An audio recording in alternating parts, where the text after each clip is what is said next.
Okay guys, welcome back. This is for average rate of change and instantaneous rate of change practice problem. Let G equal to 400 times 15 minus T squared be the number of gallons of water in a cistern T minutes after an outlet pipe is opened. Find the average rate of drainage during the first 5 minutes and the rate at which the water is running out at the end of the 5 minutes. Okay, so the first thing I'd say is always create a given list, where this list will give you all the information that's important, okay? So for example, we know that G is equal to 400 times 15 minus T squared. Okay? G represents the number of gallons of water. T minutes, and T is in minutes. So that means our initial time is going to be 0. That's where we're starting at because we're talking about time. Find the average rate of drainage during the first 5 minutes. So our secondary time is going to be 5.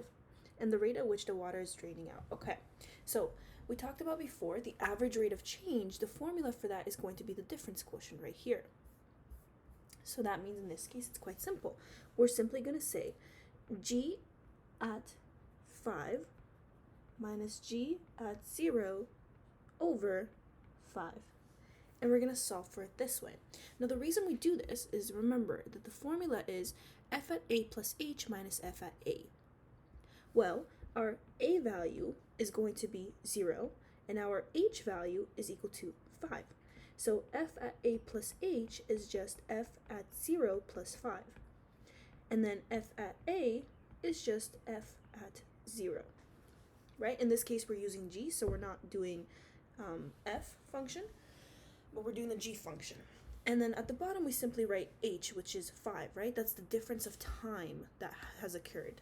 Change in time that has occurred. So we're going to solve for this. So when we're plugging into that equation, we see that we end up getting 400 for the first value. 15 minus 5 is 10. And then 10 squared is 100. So multiplied by 100. And then now at 0 is going to be 400 multiplied by 15 minus 0, which is 15. And then 15 squared, which is 225.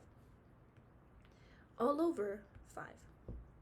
Solving for this, you end up getting negative 10,000.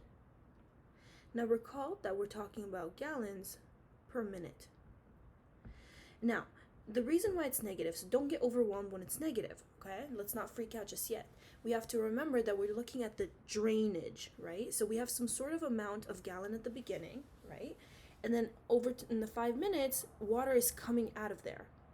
So we're draining water. So we're going in we have a negative slope, a negative rate of change in this case, just because we're talking about something going less and less after time period. So looking at it as like a graph, think about it this way, is that originally we're at 0 time.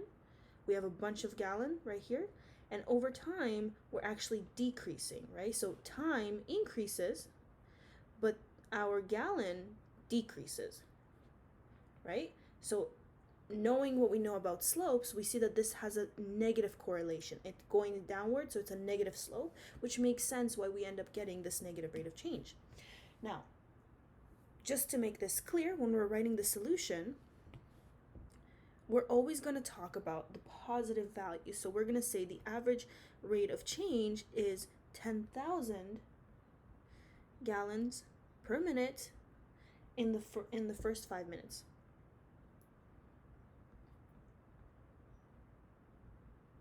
Okay?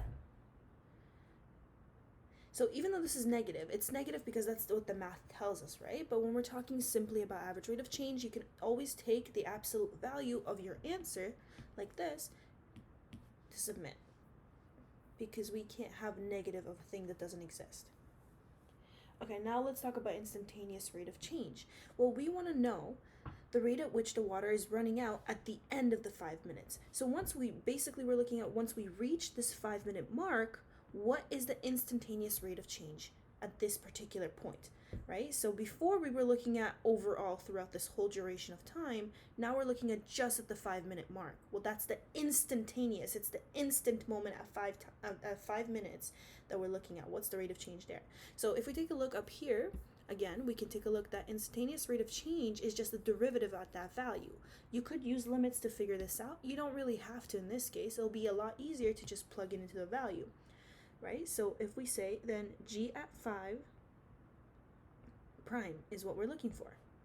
So g at prime of t, so the derivative of that, well, let's do some practice. That's going to be 400 times 2, these are some derivative rules that we covered, multiplied by the derivative of what's inside using the chain rule, -1. So we end up with -800 times 15 minus t.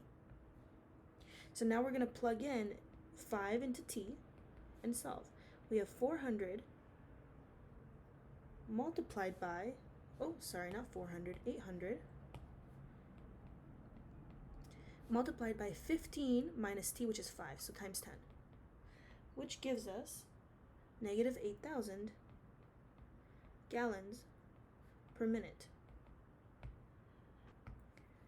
So again, we're going to be taking the absolute value of this number to express our answer. So the instantaneous rate of change at the end of the 5 minutes is 8,000 gallons per minute. Okay, hope this helped.